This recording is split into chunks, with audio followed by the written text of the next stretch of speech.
This year, what NRMP reports is that there was 11,600 something applicants that did not get into residency.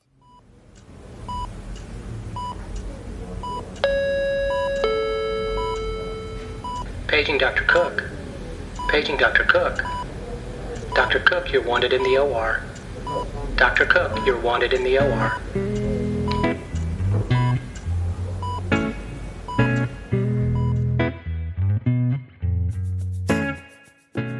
Welcome to the Prescription for Success podcast with your host, Dr. Randy Cook.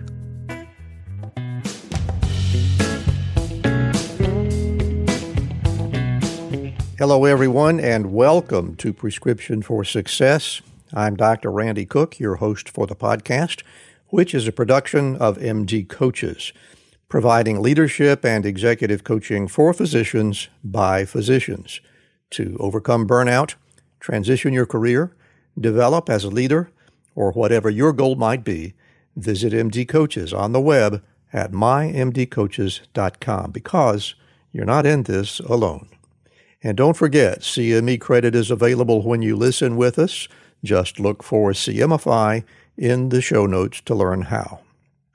Well, I have a pair of guests on the podcast today. Both of them have had very personal experiences with that frequently excruciating experience of finding a residency in the U.S. If you've been through it, you know how unnerving it can be. It's what we call very simply the match. Dr. Mohamed Khalif and Dr. Henna Sawhney joined me to share their personal experiences. So let's hear that conversation. I'm really excited about today's interview. I'm talking to a couple of really interesting people about what I think is probably the most significant issue facing all medical graduates who intend to practice in the U.S. Without question, and the difficulties that we've had in getting that selection process straightened out. So today we have Dr. Henna Sawhney, who's coming to us from, I believe, the San Francisco Bay Area. Am I guessing correctly on that, Henna? Yes, you are. Oh, man, how nice that I got it right. And Dr. Mohamed Khalif in the Seattle-Tacoma area. Did I get it right again? Yep, that's right. Lucky me. All right.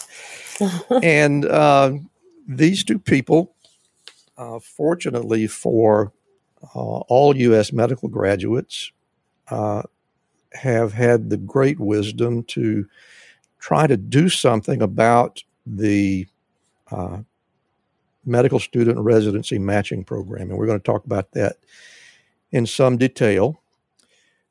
But to begin with, Henna and Mohamed, we like to learn a little bit about everybody's origin story. So, Henna, tell us, at about what period in your life did you begin to think you might want a career in medicine?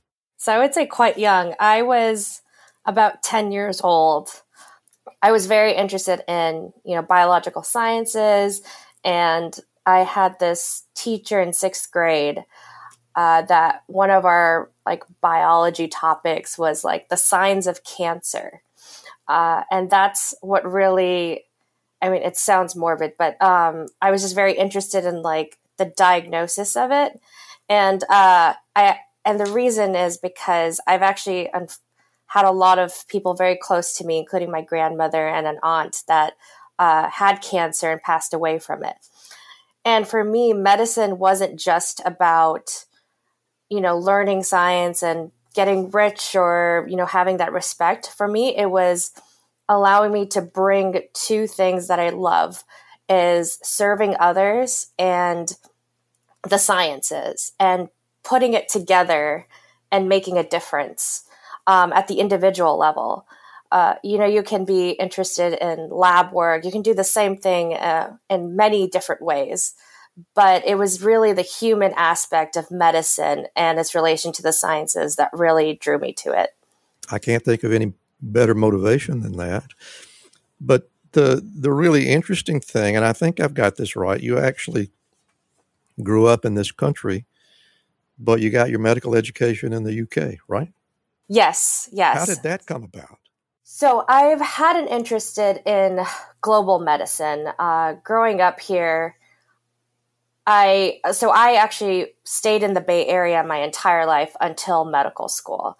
Grew up here in the East Bay as well as in San Francisco, and then went to Berkeley for undergrad. And while I was at Berkeley, I decided to do something unconventional, such as going into a women's studies major instead of doing my pre-medical majors like biological science or chemistry that most people do. That is unusual. Yeah. And the reason was one of my high school teachers, she had gone to Berkeley, and she said the best course she ever took was in women's studies. And it was an easy way to clear off a general education course. So I took one and I loved it. And I took another, and it was all for gen ed. And I realized I could make a major out of it. And it was interesting to learn about privilege and how that relates to society, and how political things can be personal and people make personal things political. And it really drew me to it. And when I was always interested in studying abroad. And at the time I was in college, globalization was just starting, and people were starting to think outside of just the United States. And so I thought it would be really interesting to learn about medicine outside, because the teaching is the same, because you're learning the same diagnostic criterias, you're learning how to treat patients, but the approach is very different in every country. The science is always the same, the approach the society is completely different, right? Exactly. And so I took a leap of faith and decided to go to the UK.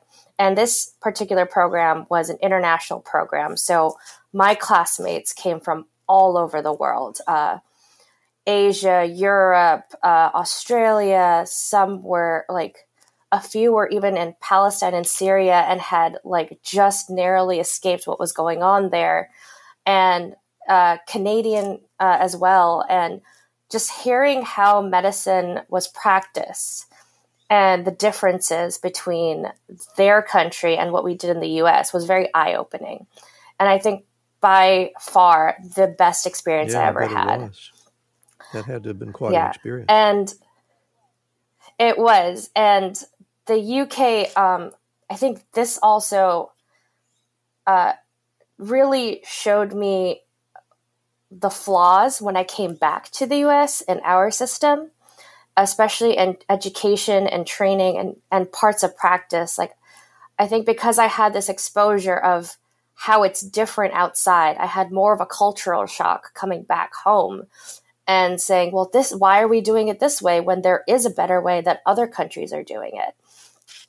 And I think that really has pushed me in a lot of ways to find innovative processes and other options, rather than sticking to what is the main, what is the norm of society. So with residency, I pursued it actively for many years.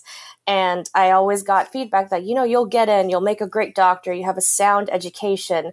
And I even working when I was in Missouri, which we can speak about later, being able to practice there, I got the same feedback. But the problem wasn't my capability as an individual physician. The problem was breaking through the system that we have established and being given a chance to do what I've been trained for. All right, I'm gonna hold you right there, and I'm gonna see if I can bring you both to the same point, which I think is going to be pretty easy. But I'm going to go to you, Mohamed. Now, Henna actually had a somewhat different approach to medical education as compared to what we usually do in the U.S. but you certainly did, and I think perhaps in a much more convoluted fashion as well. So tell us about your decision to get into medicine and where you got your education. And I was born in the 1990, right after the Civil War in Somalia, just immediately after the Civil War in Somalia. And my parents, fled the country because there was a huge conflict there, and it was very brutal. And we had to, flee to the neighboring Kenya for almost, I would say, 2 years till 1992. We were fortunate enough to, immigrate here to the United States. So I came to this country when I was 2 years old. Started doing my early year, daycare, elementary school here, and just kind of like coming to a new country. It was I vividly remember like that transition for my parents was very hard because of that trauma, and some of the things, they had to go through there. Just hearing the stories sometimes of all the bullets they missed, and how fortunate they were to, find safety was just a really remarkable, story from them. So early in my childhood, I remember, in elementary school, my teachers used to ask me here in Seattle, what do you want to be when you grow up? I always used to say, I want to be a doctor. I used to dress up as a doctor during Halloween. Yeah. Very, very early in your childhood. Very early in my childhood. It's something that I just always wanted to do. And I think Well, now, did you get that from television doctors or your family doctor? Where did that come from? So I think that became, when newly arrived immigrants come through, they go through a lot of medical screenings, and they often, and plus I had some, conditions as well. I had, tuberculosis, and, I had to go to the doctors most frequently. And I think being around, pediatricians and, international medicine clinics just, put that spark in me. And after that, my father started a business, and, he started a business because he realized that most of the immigrant, community here in Seattle did not have some of the things that they used to have back home. So whether it's like clothing or, decorations, or other products that they used to enjoy, they couldn't find it here anymore. So he started a business with some other colleagues of his, and after that, we were just on the road. I did from middle school all the way to medical school.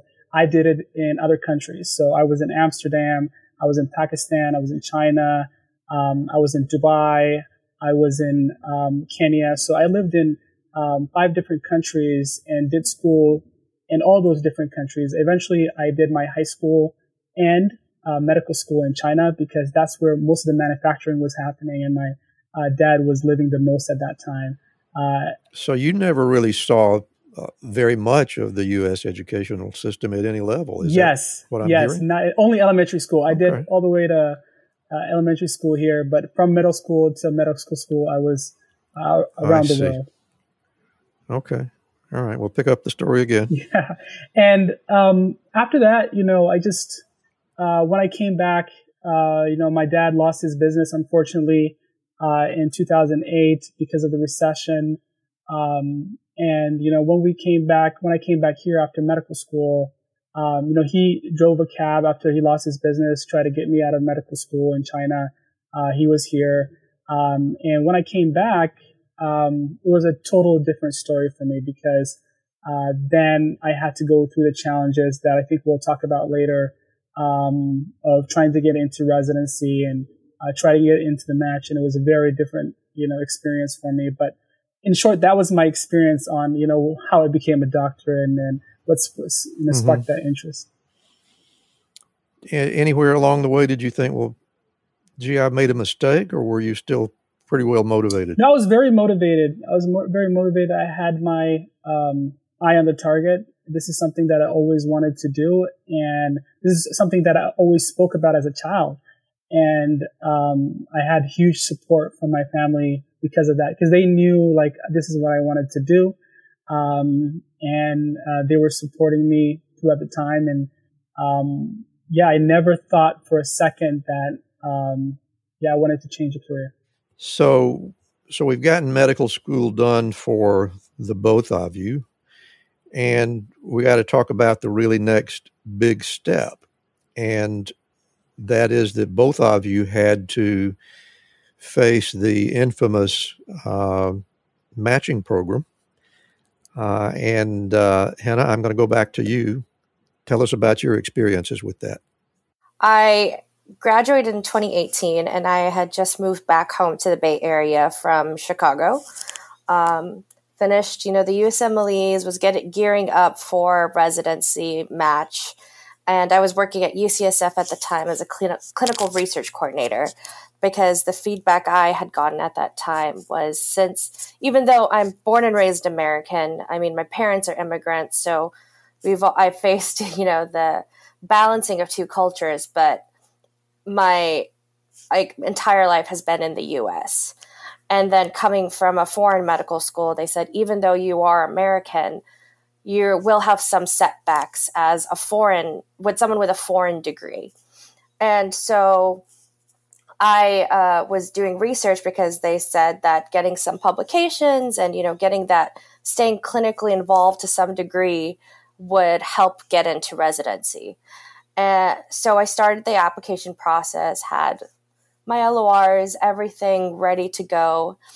And I didn't get any interviews the first 2 years I applied, actually. The feedback was maybe I wasn't applying everywhere. The number of programs I wasn't applying wasn't enough, or it wasn't focused. I got a lot of feedback, and there was always something that I was told wasn't enough from my end as an applicant. And just to give you some numbers, I applied to over 400 programs across the country every year I've applied, except this last year. Cost-wise, that's up to about $10,000 a year that I have saved. Luckily, I have the support of my parents and my family, and I was able to stay at home and didn't have to worry about, living costs because of them. So whatever money I had made, as a research coordinator went directly into the match process, because that was my personal investment into my future.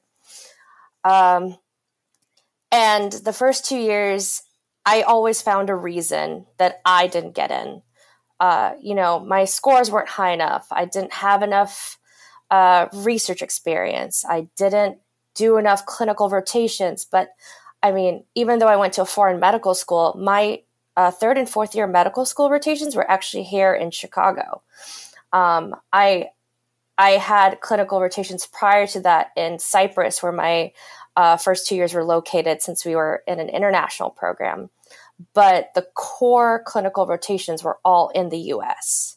So there was no gap in terms of trying to understand how the medical system worked in the U.S. And all my LOR all the doctors that wrote me a letter of recommendation were U.S. doctors. But I wasn't getting through whatever filters there were for these programs the first 2 years. The third year I applied, I got one interview, and it was in the middle of the pandemic, and it was sheer dumb luck, to be honest. I had gone on this rant on Twitter, and that's actually how Mohamed and I were connected to found our nonprofit. And this program director just happened to have been on Twitter, and he reached out to me and he asked, "Why haven't you matched?" And I started speaking to this program director, and luckily it was just after match and prior to the new season.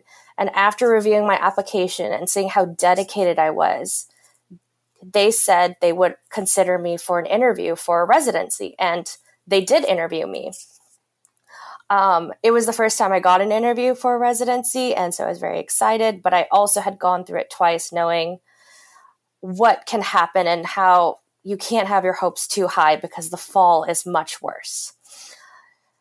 So the interview went well. I wasn't expecting anything. I was keeping my hope. I was hopeful more than previous years, but I was just trying to be realistic as well. And so I didn't match. And that year, my mom was the most devastated.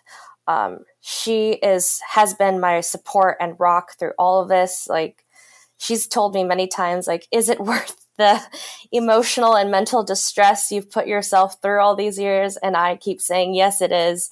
And she says, okay, then I'll support you. And so seeing how it affected her after match, that I didn't get it, really brought it to perspective to me. Like, is this worth doing it anymore?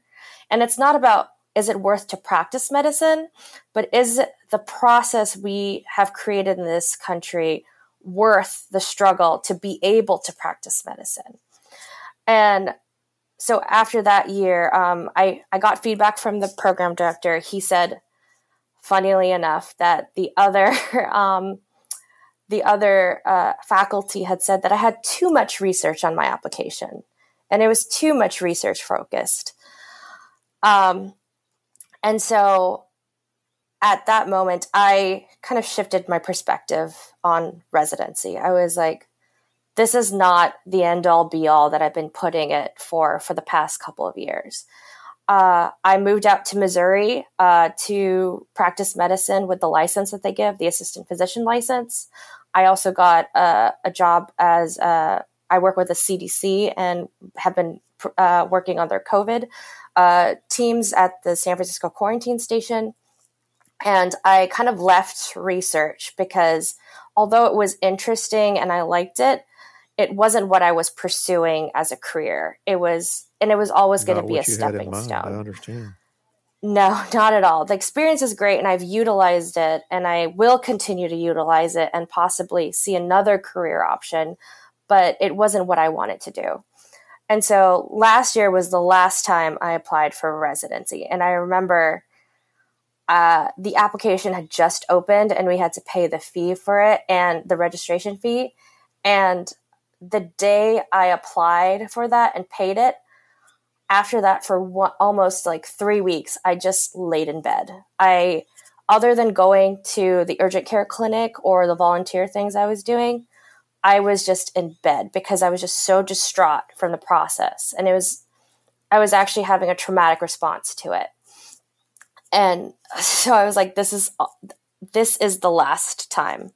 I'll put all my effort into this. And then after that, if I get into residency, that's great. But if I don't, it's just not worth the struggle anymore for me. I was fortunate enough for my friends to advocate for me in the last cycle. So I got 2 interviews, but unfortunately it was the same thing. I just didn't match. And for whatever reason, and it's a numbers game. And a lot of our colleagues, they've applied 4 or 5 times, and some of them have gotten consistent interviews every year. And the year they matched, they happen to have gotten maybe only 1 interview, or it was with the program they didn't even think they had a chance with. So there's no real, checklist you can fill to say, this is the type of applicant that will get in, especially for people with foreign degrees, whether you're U.S. born or like with Mohamed have traveled the world and had different experiences, or if you're an immigrant into the country. So for me now, residency is not something I'm pursuing, and it's not because I've given up on being a physician. It's because the process of becoming a physician is too toxic at this point. And, my recollection is, I think they actually officially put the match system into place in the early 50s, like 1952, and they've tweaked it every single year since that time. But clearly there are some additional problems. And so, Mohamed, I'm going to go back to you. Tell us about your experience with the match, just to show us how many ways it could go badly. Yeah. So I graduated in medical school in the end of 2014. I came back here into the United States. By that time, my family was in a very difficult spot financially, because, my dad was driving a cab to try to get me out of medical school after he lost the business. There was a lot of financial problems. My mom was sick as well. And I just really had to, not only, finish the prerequisites that are required to enter the match, which is the USMLE exam. I had to study for those because in China, when I did my medical school there, I had to prepare their boards, and I didn't have the time to prepare the USMLE to get the process faster. So I had to, first of all, I had to find a job because I didn't have no money to pay $1,000 for the test, because that's how much that would cost me to do the test for each test. So I needed some money. So I was looking for jobs. So that was the first thing that I did, and I applied everywhere. I applied to every clinic, every hospital. Even the regular jobs was very difficult for me because everybody was like, "Hey, you're a doctor. You're overqualified. We're not going to give you this job." And it was really difficult. And, and somebody else just, recommended, hey, just remove the doctor, degree from your resume. And I think that will make it difficult for you to get a job. And once I removed that, everybody was like, well, you don't have no education. Oh, no. So it was a catch-22, a really difficult process for me. And so I had to, eventually, to make ends meet, I had to work in a lot of odd jobs. So I worked as a security guard. I worked at a pie factory, cooking pie. I did a lot of things just so I could make some money, to, prepare and take the tests. Eventually I was able to save up, some money, take my tests, pass my tests. And, I was ready to apply for the, residency match in, 2017. And, after that, I think so. I didn't have enough money because, everybody tells, especially if you're, graduated from international school, you have to apply really, really broadly because it's very difficult. So I had to, sell a lot of things. I had to borrow.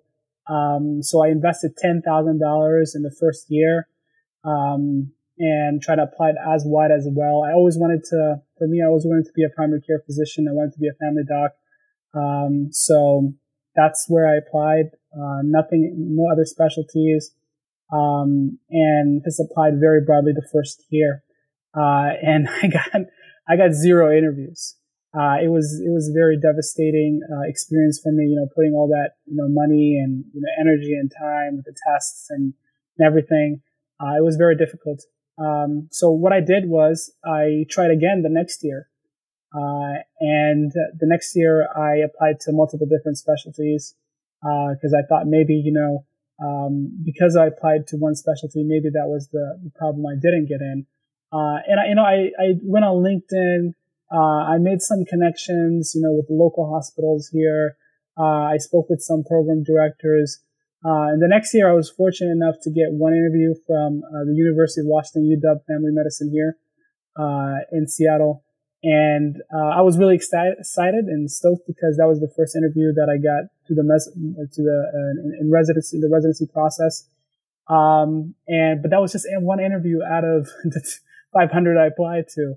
And it was, and I knew that, my odds were very less, but I was still very hopeful because I thought, what, if this was the system that I came to in this country when I was an immigrant, child, and, the doctors here were the doctors who inspired me to become a physician. I have history here. I didn't know the community really well. And I thought that I would be very competitive. But, unfortunately, when match day came, I did not get in. And I asked, feedback, for the program. And, the program's response was that, we just had so many applicants and it was very difficult for us to make a decision. So, and I think they got these days, each family medicine program gets 3,000 applications for eight spots. Because of the way the applications in the medical schools are rising compared to the applicants. And I didn't realize it was that competitive. Yeah, right now it is very competitive. And each program directors, that I spoke with and saying, hey, I have, people, one program director I spoke with told me, hey, I have people who are doing rotations here. I have, people who are coming from away rotations. I have thousands, and we don't even review every application, right? We have a filtering process. If you're under 250 or 240, we're not going to get the chance to even review your application. So I'm really happy right now they made step one pass fail, because I think if that was in place, when I was applying, maybe I would have more better chances, because I think that puts a lot of stress on a lot of people, and that will force a lot of programs to review more applications and do a more holistic review as well. So a lot of people don't get filtered out. But I think the biggest problem that I faced is the nine times out of 10, if I reached out to somebody, if I were able to speak with a program director, and I was able to tell them about my story, like Henna described, and I did. I mean, if you get lucky that way, it's easier to get an interview. But but applying, it's really hard, and there's so many program directors that you can get a hold of. So that was my challenge in the match. We'll get back to our interview in just a moment, but right now I want to tell you about a new sponsor for us. Growing Innovation Health Solutions is a comprehensive medical billing service that allows you to shift the burden of collections off your shoulders so you can focus on patient care. GI Health Solutions has the experience and the expertise to help you manage all your billing-related chores efficiently and professionally. Their expert team will handle all your coding, claim follow-up, and billing issues to be certain you receive your payments on time. They can streamline your billing process and increase your revenue by up to 30%. With GI Health Solutions, you'll get more time with patients, less busy work, better cash flow, fewer errors, and improved patient satisfaction. So reach out to Growing Innovation Health Solutions today and let them help your medical group improve profitability and eliminate administrative burdens. Visit their website at www.gihealthsolutions.net for a free consultation. And now let's get back to our interview. It comes as no surprise to me that things have changed. I entered the match back in the days when the earth was starting to cool, and it was my understanding that there were quite a number of residency slots that went unfilled in those days, and it was actually my impression that there are still unfilled residency spots even today, but it sounds as if the spots that are not available are those in primary care, and I'll put that question out for the two of you. What do you guys think about that? Yeah.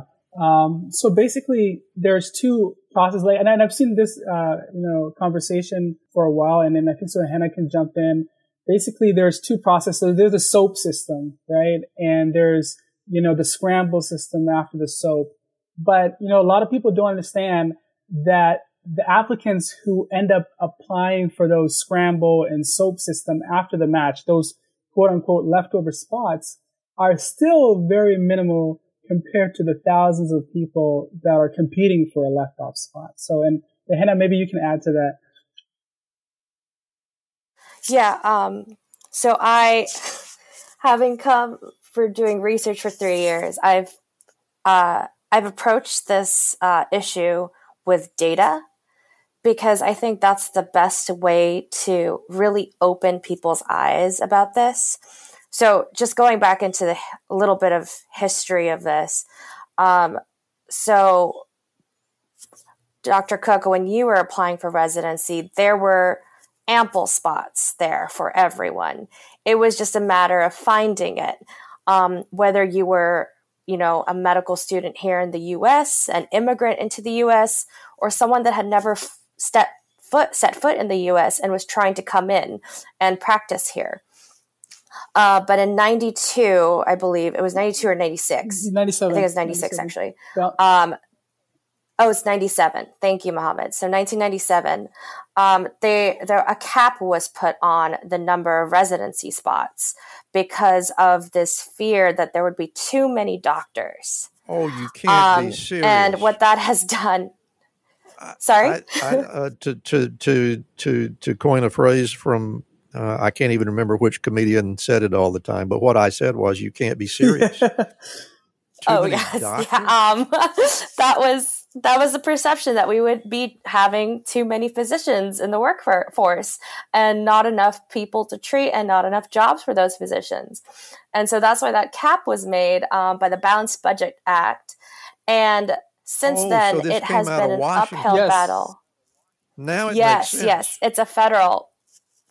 And so since then, there's been an uphill battle to increase or lift this cap. Especially now that we have a physician shortage. And so what has been happening and I think has been heightened maybe in the last 5 to 10 years, is that our residency system is built a little differently than other countries. We are an open market in terms of who can apply. If you go to Canada, they have a tiered system where they give preference to Canadian medical graduates and then Canadian citizens, and then whatever's left over after goes to anyone. In the UK, with me as as someone who holds a UK degree, I could have gone to the UK and practice. Unfortunately, my situation was a little different because the year I graduated was Brexit, and at that time they were not giving any visas. So they were only, you had to have a UK degree, but you also had to either be a EU citizen, a citizen of the Commonwealth, or citizen of the UK to be able to get into their training programs. So for me, my option was to come back. And when I came here, I realized that, we don't just have US medical graduates applying for this. So we have the fourth year medical students in the US that are applying. Then we have graduates that might have taken a research year or didn't match the previous year that are applying. Then you have immigrants. These are people that have completed their degree, maybe even training in a foreign country, and have immigrated into the country and either are on green card or even citizens that are applying. Then you have people like me that are born and bred in the US and decided to go abroad for an education and coming back.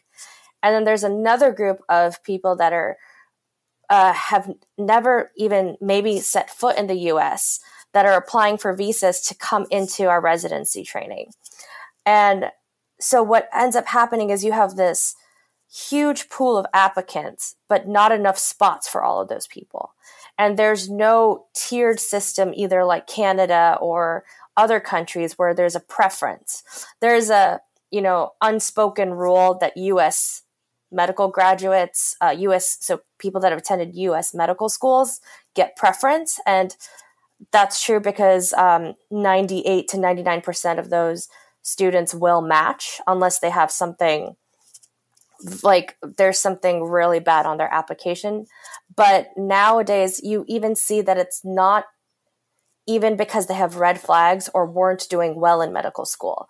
You're getting highly qualified applicants, even from U.S. medical schools. I was just speaking with another guy in Utah.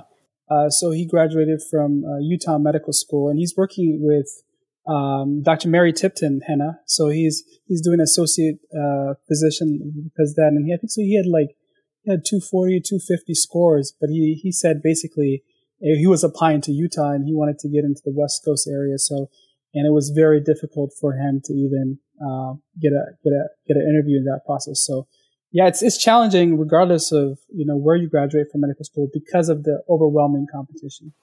Yeah, and numbers wise, so I think a colleague of mine, Farina Khan, so she's also a co-founder of our nonprofit and matched into residency in the previous cycle and just started her PGY2 in family medicine. But we were looking into the numbers again, and this year, what NRMP reports is that there was 11,600 something applicants that did not get into residency. So out of 46,000 applicants. And so that's about 25% of applicants don't get into residency. However, that's actually an understatement of the actual number because the way they calculated is number of positions available and the number of active applicants. And the way they say active applicant is someone that has submitted a rank list or ranked at least one program on their rank list for residency. So this astonished me because someone like me, my first 2 years, I applied for residency when I didn't get any interviews and had no rank list. I wasn't considered in that unmatched pool because according to NRMP, I wasn't an active applicant. No, same with Mohamed and several of our other colleagues and a lot of other people I met. So when we did the calculation and brought in the numbers of all applicants, including those that did not have a rank list, it actually comes out to about 13,600 something applicants that did not get into residency in this last cycle. So the 2021 to 2022 cycle. Out of 46, and then there's a lot of people that, may have withdrawn their application, but had submitted it, or they ended up being ineligible for residency for some reason for this cycle. So the unmatched rate is 25% consistently. And if you do the 13,000 number, it's actually 29%. So it's actually almost a third of applicants will not get into really residency. Some demoralizing numbers. Yeah. And it's just getting worse. Hi, I'm Rhonda Crow, founder and CEO for MD Coaches. Here on RX for Success, we interview a lot of great medical professionals on how they grew their careers, how they overcame challenges, and how they handle day-to-day work. I really hope you're getting a lot of great information. But if you're looking for an answer to a specific problem, management or administration challenge, or if you're feeling just a bit burnt out, like maybe you chose the wrong career, well, then there's a faster way to get the help you need. No, it's not counseling, it's coaching.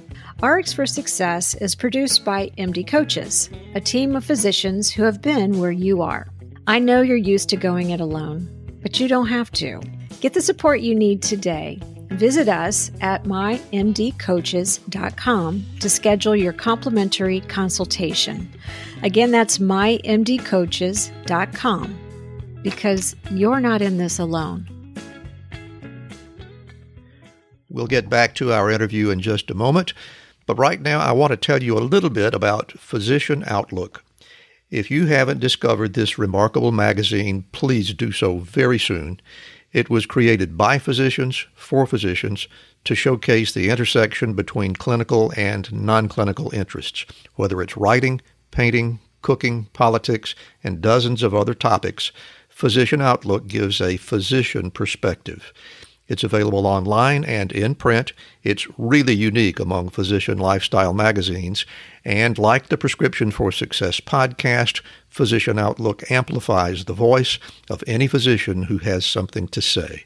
It also engages patients who still believe in physician-led, team-based care.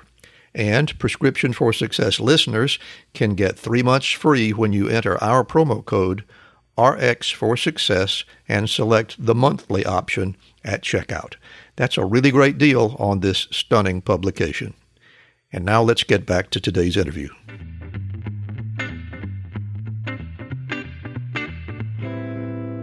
Go ahead and tell us a little bit about the ASP and what their goals really are. So when I was, going off the last conversation, after being unsuccessful at UW and not getting into residency, with that one interview I had, I went out to different, nonprofits, and I spoke with different nonprofits in the community, and I talked to them about this issue, that, hey, I'm a physician, and, I can't get into residency for some reason. I just asked for their advice. Back then, I don't know why I even went to them. I just wanted to get some more information and have people to talk to. And they found this interesting, and they told me about, hey, do you have any data on how many people in Washington State have this similar issue? So I started a social media page on Facebook, and I started a WhatsApp group, and I just posted some posts about, is there anybody in the same situation that I am? And I spoke with different people, and I told, hey, if you ever see a physician that's not able to get into residency here, definitely, have them reach out to me. It was really astonishing because the first day we had one person joined the group. And then the next week we had 2 people. And then the third week we had 40 people. And then it just went up and up and then up. And by the end of the year, that year in 2019, we got to almost 600 people on that, Facebook group, and WhatsApp group living in Washington State that were having the similar issue. I went back to the nonprofit and they asked me as a follow-up, hey, did you get anybody? And I said, yes, I found 600 people. And they were, really shocked. They were like 600 people, 600 physicians, that have, finished all the tests and everything and not able to get into residency. I'm like, yes, they're all here. And, so they didn't believe me. So we did a meeting at a hall that our local library kind of rents out. So we did that and we got all 600 people in that meeting. And it was mind blowing. We even had the local, senator and representative come to the meeting and we talked about the issue. We saw the problem, and that's how I got into, lobbying and legislative work. And soon after that, we created a nonprofit called the Washington Academy for International Medical Graduates, which, back then I thought the only problem, that this problem only affected international medical graduates living in Washington State for some reason. But boy, was I wrong, because, a lot of those people that I, figured out later were actually U.S. medical graduates from local schools and, people who graduated from other states having similar issues. And then we started doing a lot of legislative work. We worked with our state to create, a program that would create, a path to residency, process, which is a license where people could practice for 4 years until they get a residency. Right now we found almost 20 people are, working with the test, working with this license. And the reason it's so low is because, we're having a lot of, back and forths with, insurance companies and reimbursement and billings. But, this year we were able to, have a lot of success on that. So we're able to get a lot of people into this, program right now. And, during this time and, about understanding this issue and understanding the people involved, I just went on Twitter and I saw, a lot of posts, 20 posts from this girl named Henna. So she must have been fairly popular. Yeah. I was really upset. I think that's what it was. So I just emailed, hey, I just messaged her on Twitter. Hey, I said, do you want to get together? Cause I have this group in Washington and I'm trying to, bring in a larger national group to create a national nonprofit that could, work on these issues. And she was very excited. And that's how I met Henna. And we reached out to a lot of other medical graduates, and soon we found the first cohort of ASP was Henna. Was it 8 people? 9 of us. 9 of us. Yes. 9 of us. And then that's how ASP was born. And, we then basically, got into a lot of movements. We got into the Free to Care movement. We got, together with a lot of other physicians in different states. We worked with the NAP community in Missouri. And we just basically, grew from there. And I think Henna can, add, more of her perspective on those times. Yeah. And I think, so the reason I was on Twitter is, I actually, my supervisor at the time at UCSF, where I was doing research, had mentioned that if you, Twitter is a really good place to engage with other physicians and kind of brand yourself as a physician.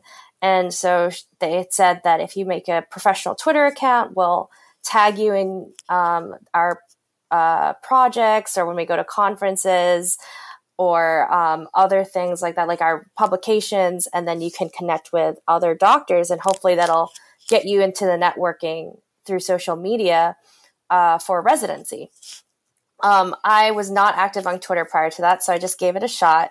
And then I didn't match into residency and went on this rant about my frustrations. It was cathartic. And it was nice to see that there was a lot of support. But the most surprising thing wasn't just the support from other physicians, was actually all these other people saying, I'm in the same boat as you. And then that's how Mohamed and our other colleagues and I, we met virtually through that and created ASP. As I started looking more into it, and all of us started trying to understand what is the problem, we realized this is not just a problem of the bottleneck of residency, but there are problems for pre-meds and medical students, and then those in residency have issues. And then when we started talking to practicing physicians, and they're like, it doesn't end once you get residency, like that these problems, it's a systemic problem that starts from trying to get into the medical system as a pre-medical student all the way through practicing medicine. So we started off advocating for those that were unmatched, like Mohamed said, these licenses that are in certain states, like the one Mohamed has, and his group has promoted and implemented in Washington, a similar license in Arizona and Missouri and Utah. And we found out there's been a license similar to this in Florida since the 80s. So we this license to license unmatched medical graduates, so those that haven't completed residency, so they can practice under supervision. That's the license I'm speaking of. That's called an assistant physician license in Missouri, and associate physician license in Utah, and I think Arkansas as well. Once said that first it's trying to get into the medical system, and then it's trying to survive in it. Yes. And that's what we've noticed, and the problems are getting worse every year. Like I've connected with some medical students, and I was blinded to this because I went to a UK medical school, but they're all so focused on their scores for the USMLEs. They don't think about learning medicine and like the art of medicine and the practice of medicine. They're learning it so they can get the highest score on the test. And when I saw that, I was really, really disappointed, because you lose out on so much of that learning when you're just focusing on how to get that number and not really learning about what's the best practice for the patient, to streamline things for you as a physician so you can spend the most time with your patient and really develop that relationship and provide them the best care. So our mission is to create a coalition of not just medical students and physicians, but healthcare workers and professionals, as well as the community who want to make the medical system better. Our goal is to make it ethically and morally just, as well as providing opportunities that are equal to all. Because a lot of, one issue I've noticed, which I myself went through, was, and one of our colleagues, Walia Ajisef, she's been trying to figure out how to quantify this in data, is there is a discrepancy in who gets into medical school in this country versus who doesn't. And there are certain demographics that are privy to getting in, or there's a lot of discrimination in certain ways. And then there's the issue of gender. Like I faced that when I was in clinical rotations, not just abroad, but here in the US, where no one really took me seriously because I was a woman of color.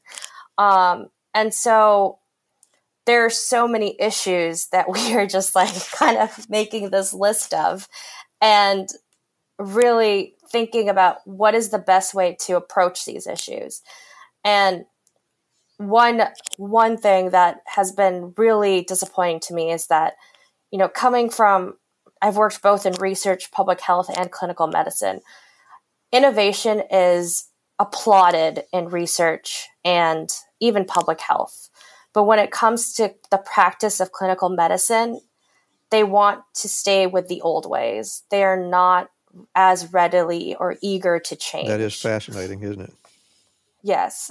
So for us, it's about this change, but the change for the better. And if we don't get the opportunity to try and take these risks, we probably won't ever find out if there is a better way to practice medicine, to train residents, and even to teach our medical students. And Mohamed and his group, like WAIMG, they've done a great job of showing how you can take those risks and implement sustainable and very, advantageous bills within the state that have helped bridge the gap in not just the number of physicians working and practicing, but also in the gap in care in these really underserved and rural communities that need that type of care. So, so it's very hard right now to simply state what we're doing with ASP, and it's really a part of our growing pain as a new nonprofit. But our main goal is this coalition that allows everyone the opportunity to practice medicine and to get the quality education and training required for it, and to provide a service to these communities that are so desperately needed. I'm going to have to say that I think that you are two of the wisest young people that I have run across in a long time. And it certainly sounds to me as if you have your eyes on exactly the right target or targets. And it really gives me a really good feeling to know that there are young people like you who have A, that kind of wisdom, and B, the motivation and the intensity of motivation to go ahead and get the job done. So I'm really looking forward to seeing what you guys are going to do. And I'll have to tell you that we're about to give birth to a companion program for Prescription for Success. It's called What Have We Learned Today, where we like to expand on the topics that we've talked about here. And I hope that you'll plan to be with us on that, because this is a huge subject and it needs a great deal more time than we've given it today. And we'd love to be able to give you a platform. But at this point, I am going to give you a little more time, and we're at the part of the program that I like the best.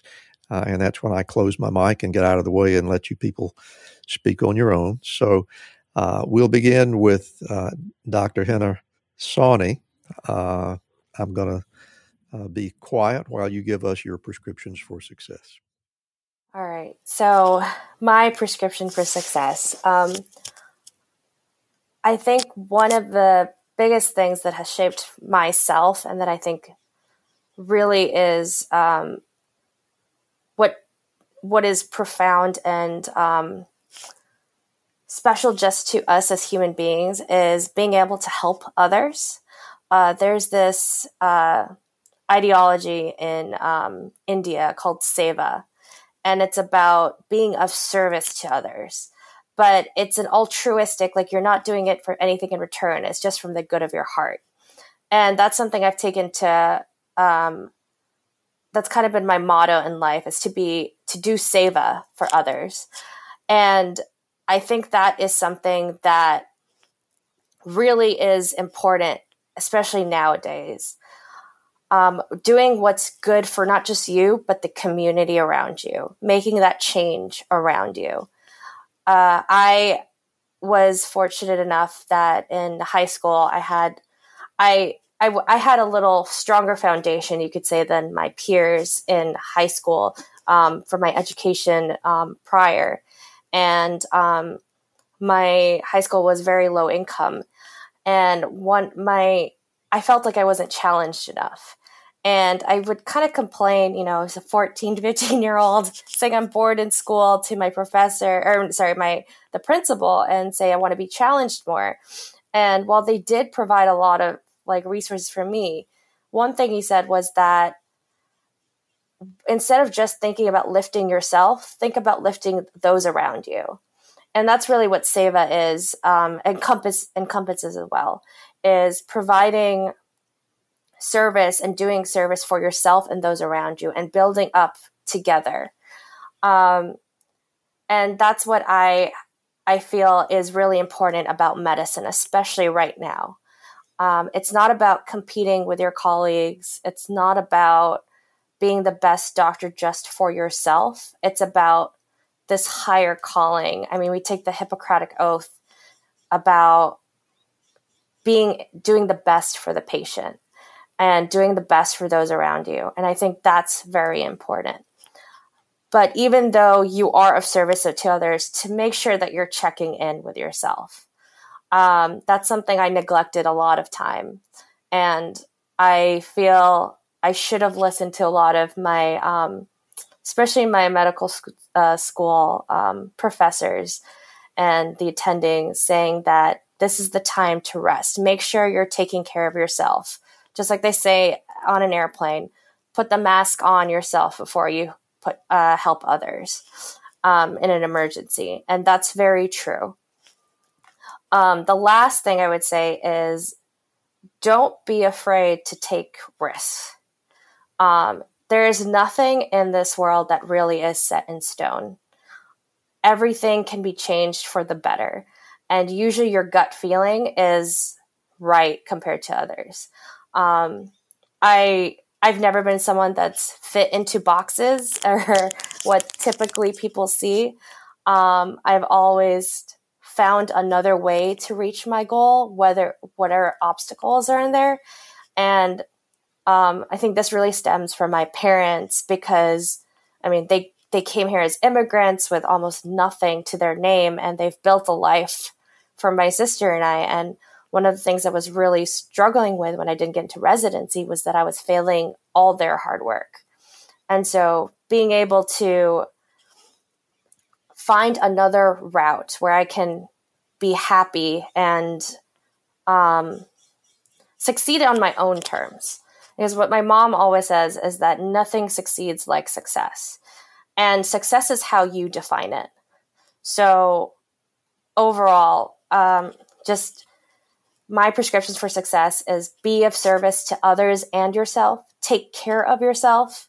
Don't be afraid to take risks. And define your success yourself. Don't let others define it for you.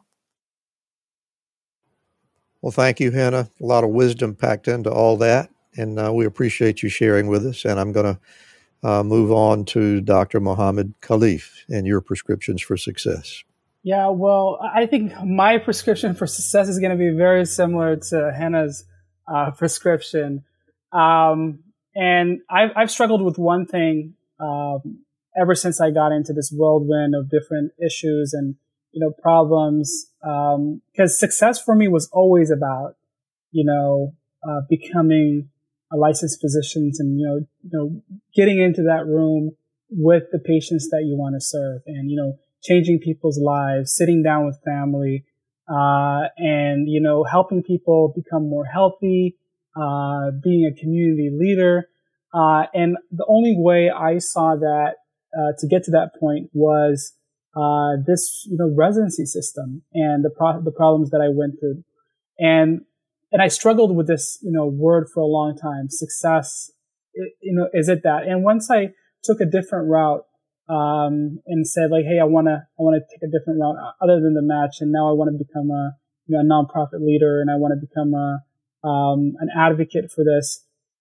I realized in that moment that I defined my own success. And, my biggest prescription is that define your own success.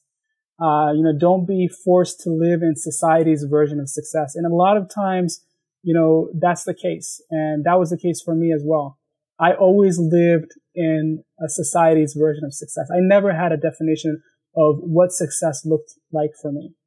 And everybody needs to prescribe their own success. And sometimes that involves risk, as Henna said. And risk can be scary. It can be uncomfortable. And it can be something that we do not run to all the time. But I think, we need to experience fear. I think, we need to experience uncertainty. And we need to put ourselves in situations that are uncomfortable to be successful, because that's it. That's what it takes to be successful. I mean, if somebody if you don't like your job, I think you should take that risk. If you don't like your employer or administrator breathing down your neck, if you want to open up your own practice, you might not open it up today, but you can make the building blocks. You can start one day at a time, right? You can transition to a part-time job and try to run your practice on the side. And I love this book. My next prescription for success would be this book, by Carol Dweck, called Mindset. And she talks about the concept of growth mindset, which is really, I love that book. That book changed my life. And I would recommend that book to anybody listening, because it is so, valuable. Some of the things that she talks about, on mindset and growth. And my last, prescription for success is find others, right? And whether it's just, reaching out on social media. And today we're very fortunate because we're all so connected through social media and other platforms.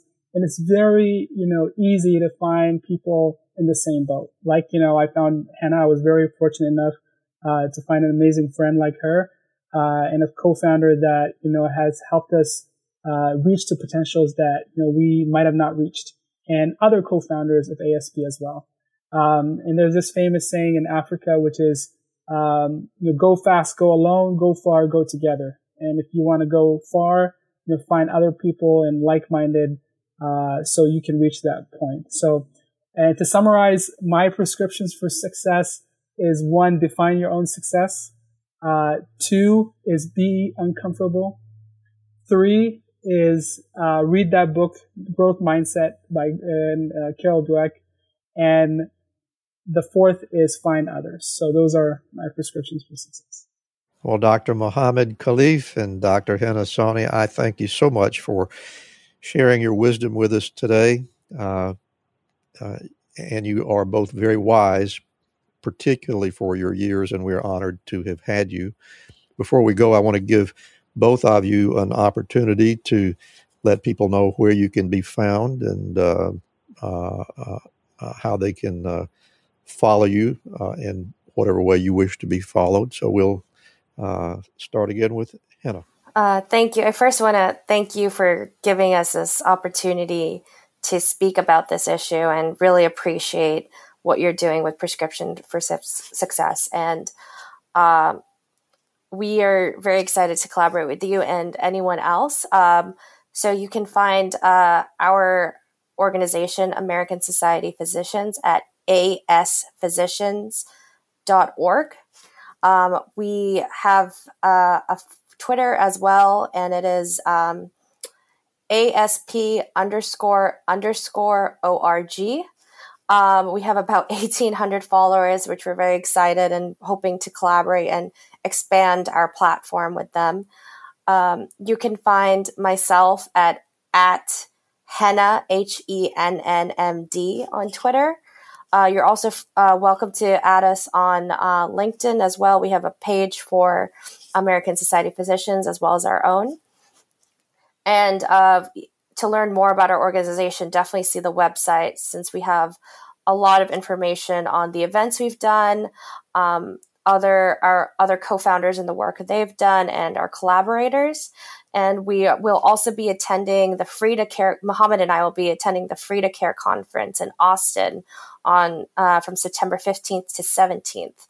So if anyone is there and either would like to attend or would like to meet us there, please reach out, and we look forward to that. Outstanding. And Mohamed, anything to add? Yes. So you can find my Twitter handle. My Twitter handle is @Prez and WAIMG. So Prez is P as in pencil, REZ, Prez, WAIMG. And you can find us on our website, asphysicians.org.